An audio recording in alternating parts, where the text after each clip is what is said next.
ചന്ദ്രശേഖരേ പ്രതിക്ഷണം മമ.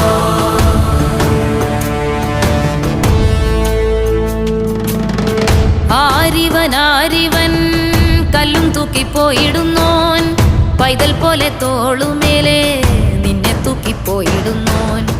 ആരോരും കണ്ടതില്ല